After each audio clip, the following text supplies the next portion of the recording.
ابن جوزی نے لکھا ہے سینکڑوں سال پہلے، آج کے کسی عالم کی بات بتاتا تو لوگ انکار کرتے، سینکڑوں سال کہتے ہیں بلخ میں قحط پڑ گیا،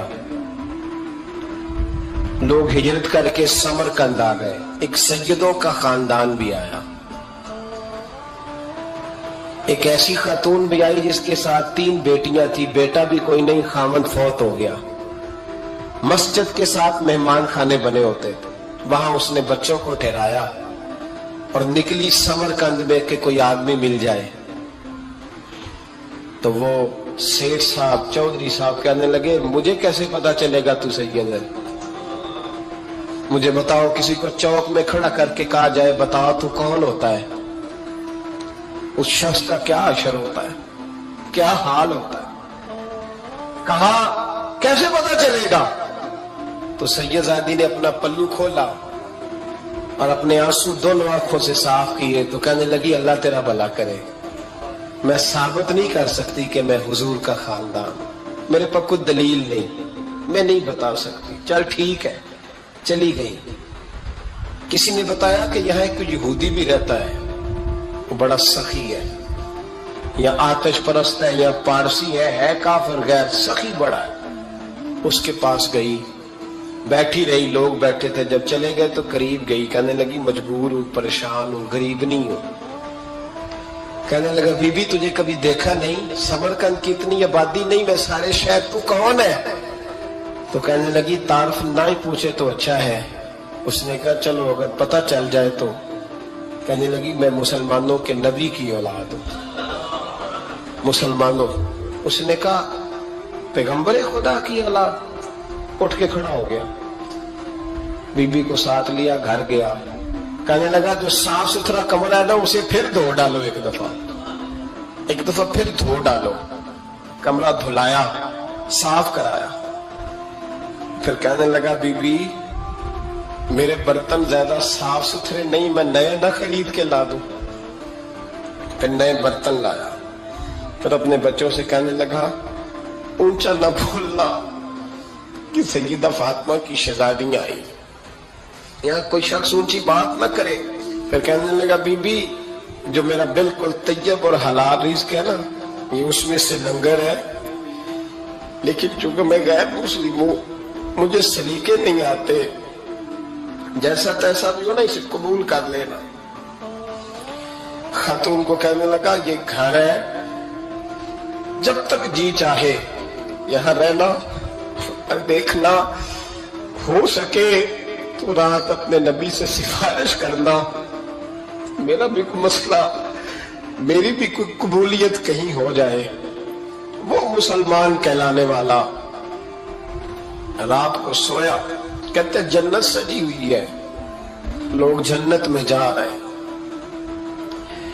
لائنیں لگی ہوئی ہیں، نبی پاک لوگوں کو جنت میں بھیج رہے ہیں، میں بھی دوڑ کے لائن میں لگ گیا، فرشتے نے میرا بازو پکڑا، کہا پیچھے ہٹ، تو میں دوڑ کے حضور کی بارگاہ میں گیا، میں حضور سارے جنت میں جا رہے ہیں کہ مجھے نہیں جانے دیتا، تو نبی پاک نے فرمایا تو کون ہے؟ کہ یا رسول اللہ میں مسلمان ہوں، کہتے حضور مجھ سے فرمانے لگے کوئی دلیل ہے تیرے پاس، دلیل ہے کوئی تیرے پاس؟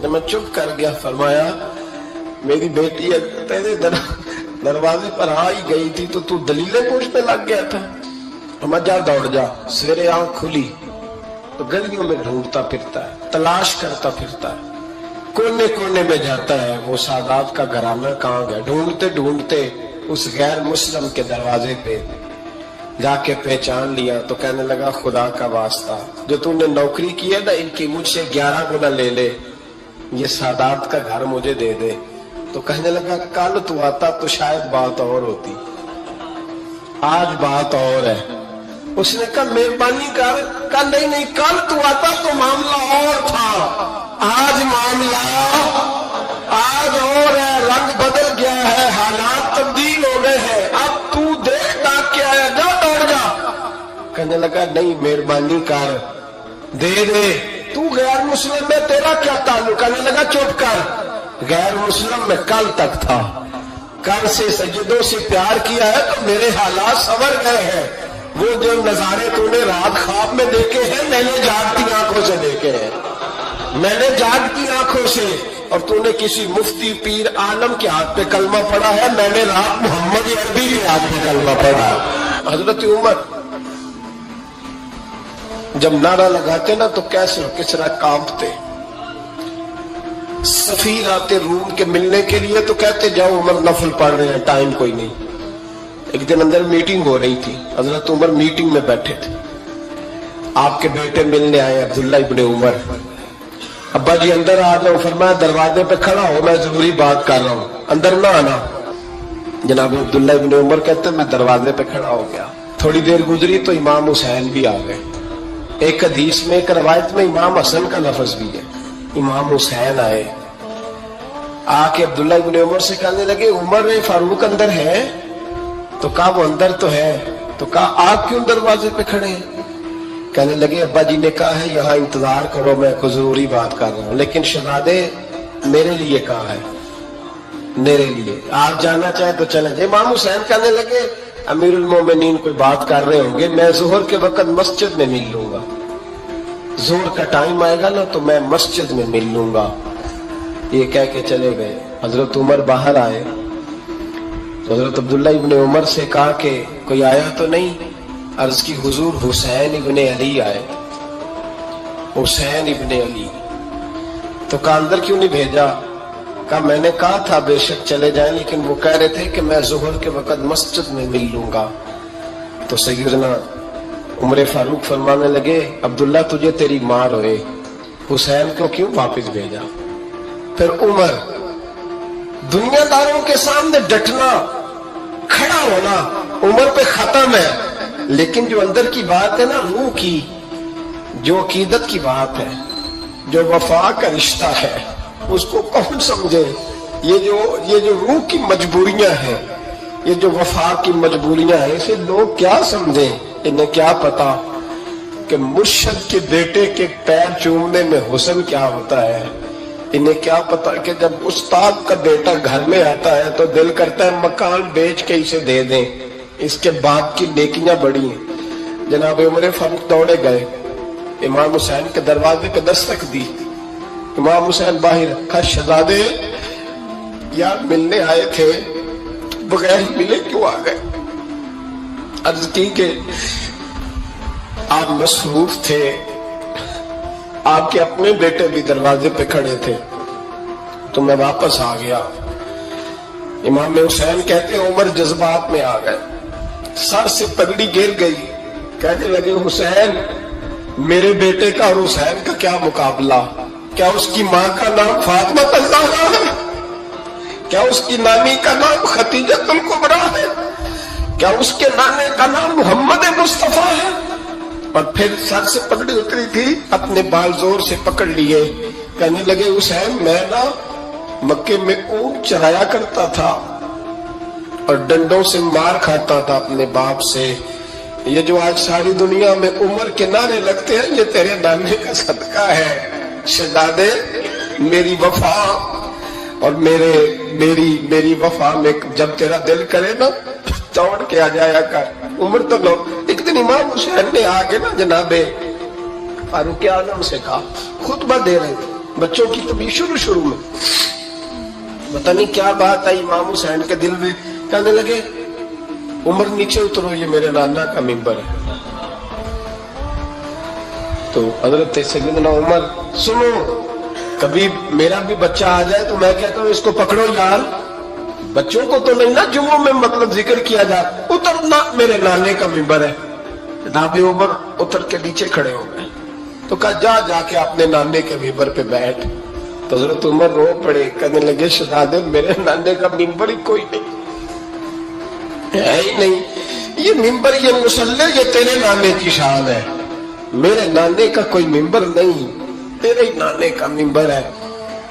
تھوڑی دیر کھڑے رہے تو امام حسین کہنے لگے اچھا کوئی نہیں آپ کے نانے کا ممبر کا نہیں؟ کہا چلو پھر میرے نانے کے ممبر پہ بیٹھ جاؤ چلو خیر ہے. کوئی نہیں آپ کے نانے کا؟ کہا نہیں. تو کہا کوئی نہیں پھر میرے نانے کے. جب حضرت عمر بیٹھے تو بڑا شاندار جملہ کہا. فرمانے لگے میں ممبر پر مرضی سے نہیں بیٹھا تھا، مجھے ابو بکر نے بٹھایا تھا.